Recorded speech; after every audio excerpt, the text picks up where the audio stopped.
गीता भगवान की जय।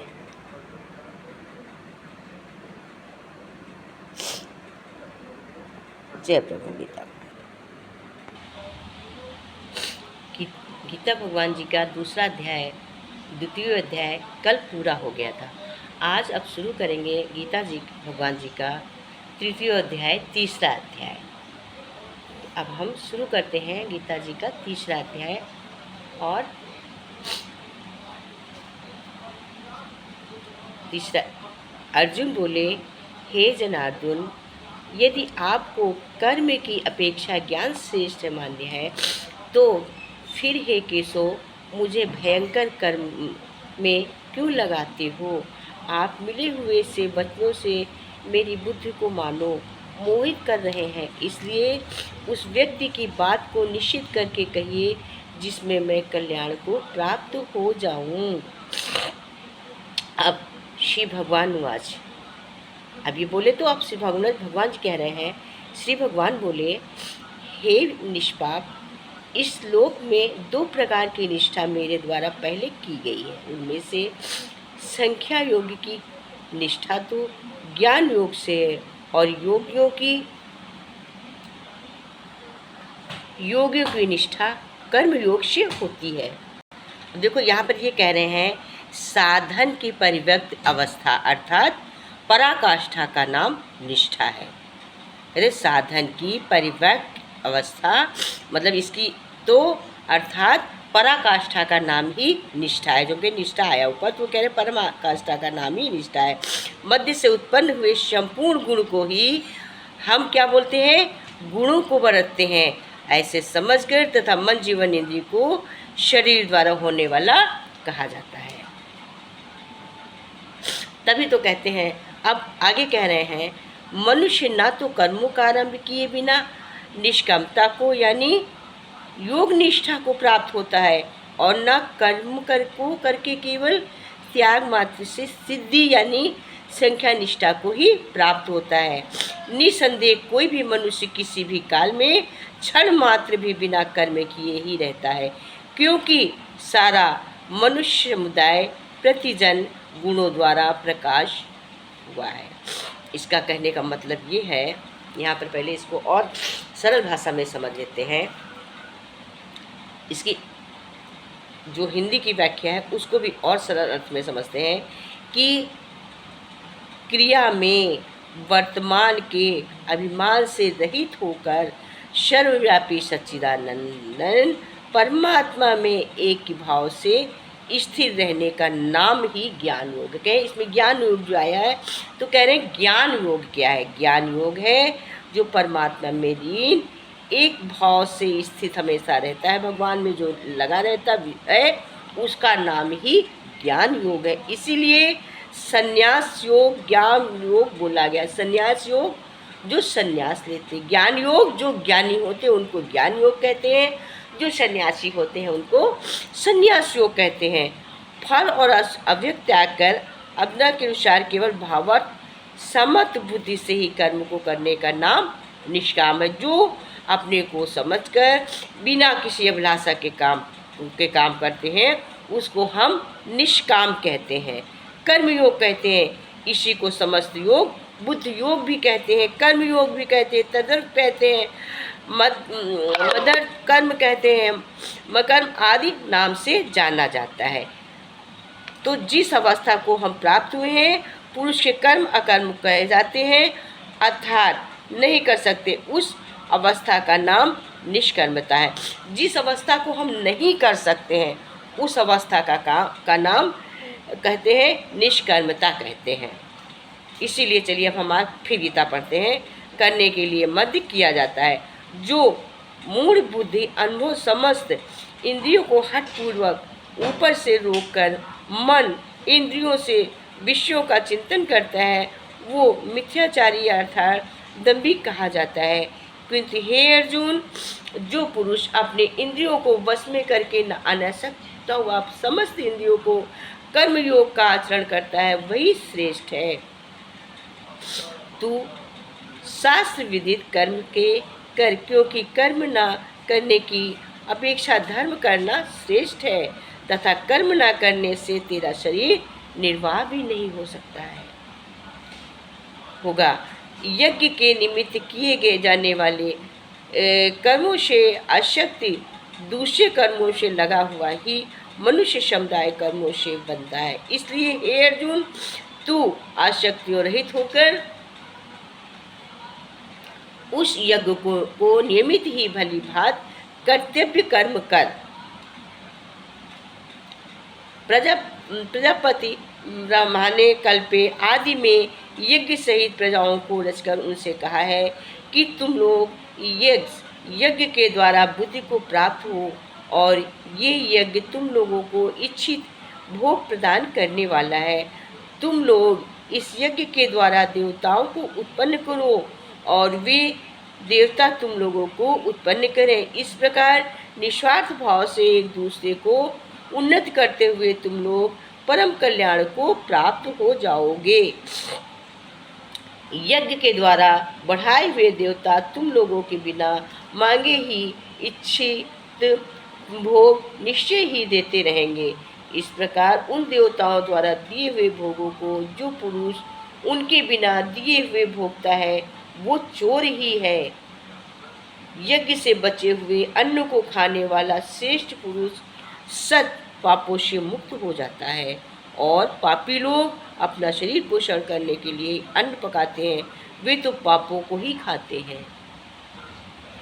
संपूर्ण प्राणी अन्न से उत्पन्न होते हैं, उनकी उत्पत्ति वृक्ष से होती है, वृक्ष यज्ञ से होती है, और यज्ञ विधायक कर्मों से उत्पन्न होने वाला है। कर्म समुदाय तू वेद से उत्पन्न और वेदों से विनाशी परमात्मा से उत्पन्न हुआ है। इससे सिद्ध होता है कि सर्वव्यापी परम अक्षर परमात्मा सदा ही ज्ञान से प्रतिष्ठित है। हे पार्थ, जो पुरुष इस लोक में इस प्रकार परंपरा से प्रचलित सृष्टि के अनुकूल नहीं बढ़ता, अर्थात अपने कर्तव्य का पालन नहीं करता है, वो इंद्रियों के द्वारा भोगों में रमण करने वाला पुरुषार्थ ही जीता है। परंतु जो मनुष्य आत्माओं में ही रमण करने वाला और आत्माओं को हितन तथा आत्माओं में ही संत हो, उसके लिए कोई कर्तव्य ही नहीं है। उस महामन पुरुष का इस विश्व में ना तो कर्म करने से कोई प्रयोजन होता है और न कर्मों के ना करने से ही कोई प्रयोजन रहता है, तथा संपूर्ण प्राणियों में ही भी इसका किंचित मात्र भी स्वार्थ का संबंध नहीं रहता है। इसलिए तू निरंतर आसक्ति से रहित होकर सदा कर्तव्य को भली बात करता रहा, क्योंकि आसक्ति से रहित होकर कर्म करता हुआ मनुष्य परमात्मा को प्राप्त हो जाता है। जनकादिक ज्ञान जीवन भी आसक्ति रहित कर्म द्वारा ही परम सिद्ध को प्राप्त हुए थे। इसलिए तथा लोक श्रृंगार को देखते हुए भी तू कर्म करने के ही योग्य है, अर्थात तुझे कर्म करना ही उचित है। श्रेष्ठ पुरुष जो आचरण करता है, अन्य पुरुष भी वैसा ही आचरण करते हैं।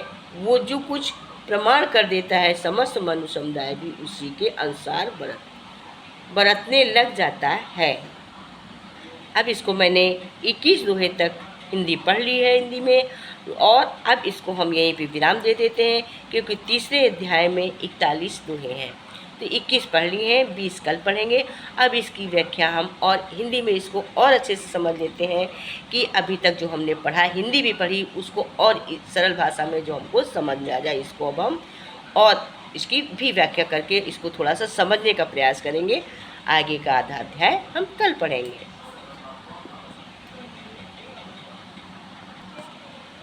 भगवान कहते हैं, कृष्ण भगवान, कि हमें मौत से बिल्कुल भी डरना नहीं चाहिए। गीता बिल्कुल सफा कहती है कि हमें मौत से बिल्कुल भी डरना नहीं चाहिए।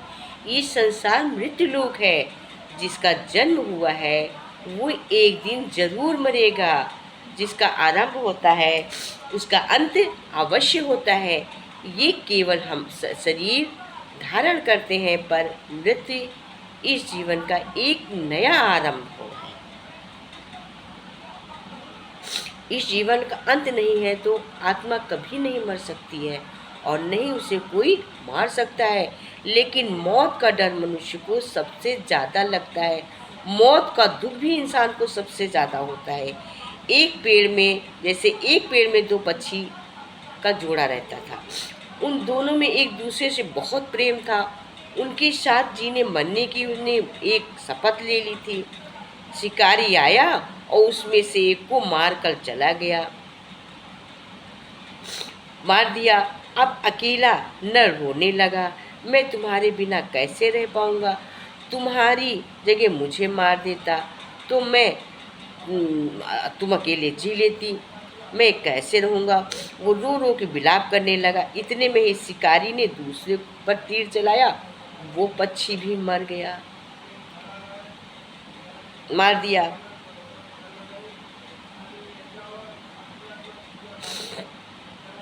अब शिकारी ने उस दूसरे पक्षी को भी मार दिया। अब दूसरे पक्षी को मारने का मतलब क्या हुआ, कि शिकारी ने एक पक्षी को मारा।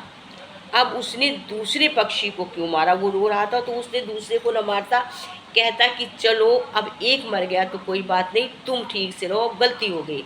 तो उसने दूसरे को क्यों मारा, मतलब हुआ कि दूसरे को भी मोक्ष मिल गई। और ये संसार ही ऐसा है कि एक जाता है, एक के बाद दूसरा जाता ही जाता है। जब हम सोचते हैं कि हमारा जोड़ा बिछड़ गया, हम दो थे, तो आज वो गया है तो कल दूसरे को जाना ही जाना है। आज हम उसके लिए रो रहे हैं, फिर कल मेरा भी जोड़ा बिछड़ेगा। अब तो मेरा जोड़ा नहीं है, फिर मेरा जोड़ा बिछड़ गया था कल, आज उसको भी मारा, थोड़ी देर पहले हम उसके लिए रो रहे थे।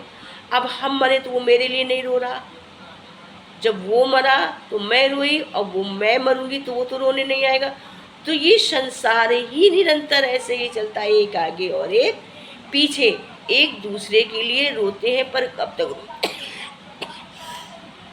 इसी का नाम संसार है।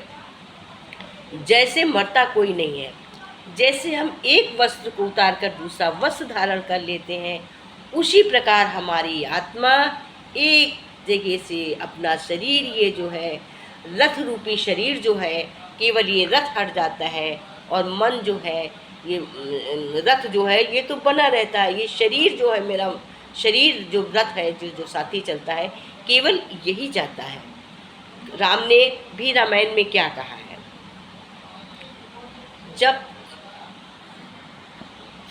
जब बलि की वाइफ रो रही थी तब क्या बोले थे कि अगर राम ने यही बोला था कि अगर तुमको बाली से प्रेम था तो वो उनकी आत्मा कहीं नहीं गई है, बट अगर तुमको शरीर से प्रेम था तो तुम शरीर पकड़ लो, शरीर कोई नहीं ले जाएगा। शरीर तो मरता नहीं है, शरीर को जाने दो, आत्मा तो तुम्हारे साथ है। अगर तुम आत्मा से प्रेम करती थी तो नहीं मरा है, शरीर केवल जा रहा है। तो यही कहते हैं, केवल शरीर जाता है, आत्मा कहीं नहीं जाती है।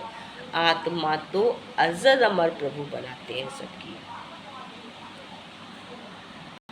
कहते हैं जिस तरह से हम पुराने गंदे वस्त्रों को वस्त्र धोकर पहनते, जब फटने लगते बदल देते हैं, नए पहनते हैं, धुलाते हैं, उसी प्रकार से भगवान भी जब शरीर जर्जर होने लगता तो उसको बदल कर नए वस्त्र धारण कराता है, मतलब पुनः नया जन्म देता है। ऐसे ही कहते हैं सब कुछ हमारे हाथ में है, पर हम अपने कर्मों को बनाए तभी है।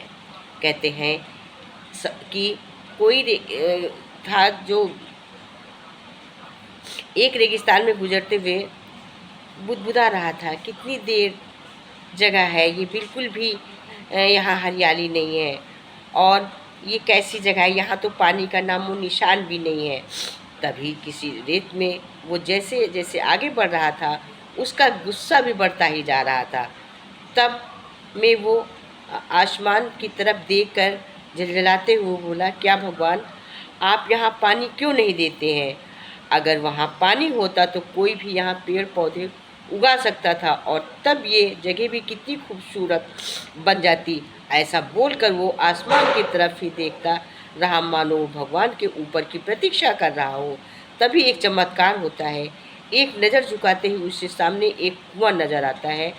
वो उस इलाके में बरसों से आ जा रहा था, पर आज तक उसे कोई कुआं नहीं दिखा था। वो आश्चर्य से में पड़ गया और दौड़कर कुएं के पास गया। कुआं लबालब पानी से भरा था। उसने एक बार फिर आसमान की तरफ देखा और पानी के लिए धन्यवाद करने की बजाय बोला, पानी तो ठीक है, लेकिन इसे निकालने के लिए कोई उपाय तो होना चाहिए। उसका ऐसा कहना था कि कुएं के बगल में पड़ी रस्सी और बाल्टी दिखी। एक बार फिर उसने अपनी आंखों पर यकीन नहीं हुआ। वो फिर घबरा के आसमान को देखकर बोला, लेकिन मैं ये पानी ढोऊंगा कैसे? तभी उससे महसूस होता है कि कोई उसे पीछे से छू रहा है। पलट कर देखा तो एक ऊंट उसके पीछे खड़ा था। अब वो आदमी एकदम घबरा जाता है। उसे लगता है कि कहीं वो रेगिस्तान में हरियाली लाने के काम में तो नहीं फंस गया है। इस बार वो आसमान की तरफ देखे बिना ही तेज कदमों से आगे बढ़ने लगा। अभी उसने 2 बार कदम बढ़ाया था कि उड़ता हुआ पेपर का एक टुकड़ा उससे आकर चिपक जाता है। उस टुकड़े पर लिखा होता है, मैंने तुम्हें पानी दिया, बाल्टी दी, रस्सी दी, पानी ढोने का साधन भी दे दिया। अब तुम्हारे पास वो हर एक चीज़ है। तुम्हें रेगिस्तान को हरा भरा बनाने के लिए चाहिए। अब सब कुछ तुम्हारे हाथ में है। आदमी एक क्षण के लिए ठहरा, पर अगले ही पल वो आगे बढ़ गया और रेगिस्तान भी हरा भरा नहीं बना पाया।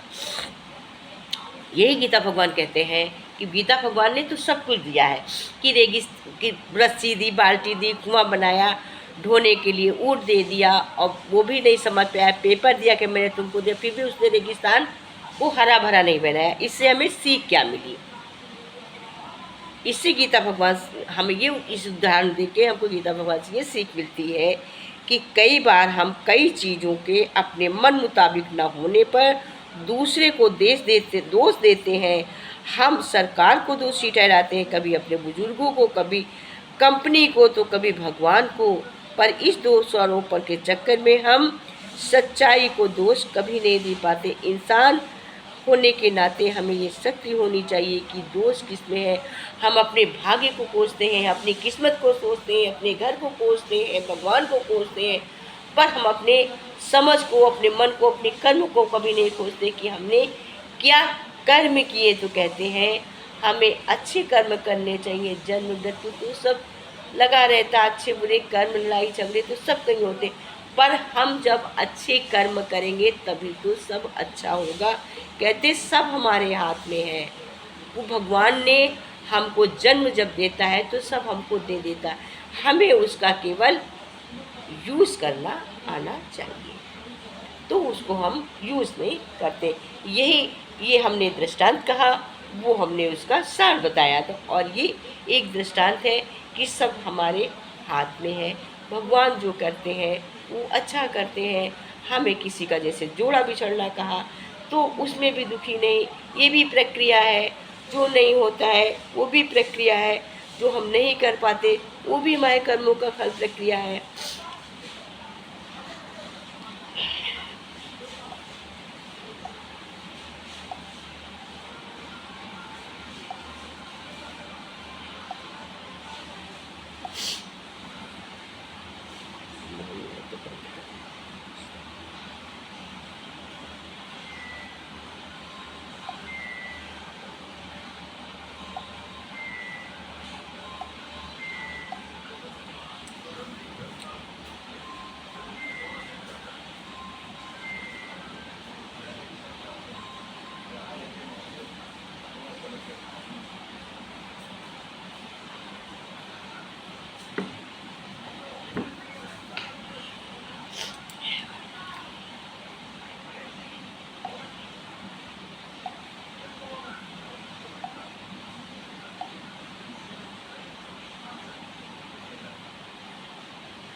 छोटा सा भजन बोल लेते हैं आगे का कल।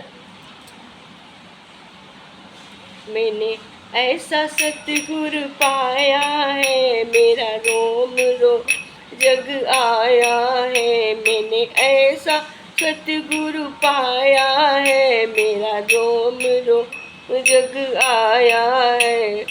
ऐसा सतगुरु पाया है, मेरा रोम रोम जग पाया है मैंने, ऐसा सतगुरु पाया। मैं तो बंद कली थी बागों की, मैं तो बंद थी बागों की, सतगुरु ने फूल खिलाया। मैं तो बंद कली थी बागों की, सतगुरु ने फूल खिलाया है, भगवान ने फूल खिलाया। मैंने ऐसा सतगुरु पाया, मैंने ऐसा सतगुरु पाया, मेरा रोम रोम हर्षाया। मेरी बीच भंवर में नाव फंसी, मेरी भंवर में नाव पड़ी, सतगुरु ने पार लगाया। मेरी बीच भंवर में नाव पड़ी, सतगुरु ने पार लगाया। मैंने ऐसा सतगुरु पाया, मेरा रोम रोम जग आया है, मेरा रोम रोम जग आया है। मुझे दुनिया ताने मार रही, मुझे दुनिया ताने मार रही, सतगुरु ने गले लगाया है। मुझे दुनिया ताने मार रही, सतगुरु ने गले लगाया है। मैंने ऐसा सतगुरु पाया, सच ऐसा सतगुरु पाया, मेरा रोम रोम हर्षाया, रोम रोम हर्षाया। मोह माया में मैं फंसी हुई, मोह माया में मैं फंसी हुई, मोह माया में मैं फंसी हुई, सतगुरु ने फंद छुड़ाया। मोह माया में मैं फंसी हुई, सतगुरु ने फंद छुड़ाया। मैंने ऐसा सतगुरु पाया है, मैंने ऐसा सतगुरु पाया है, मेरा रोम रोम हर्षाया, मेरा रोम रोम हर्षाया, मेरा रोम रोम हर्षाया। मैं तो बंद कली बागों की थी, मैं तो बंद बागों की थी, भगवान ने फूल खिलाया, सतगुरु ने फूल खिलाया। मैंने ऐसा सतगुरु पाया है, मेरा रोम रोम हर्षाया है, मैंने ऐसा सतगुरु पाया है। बोलो गीता भगवान की जय।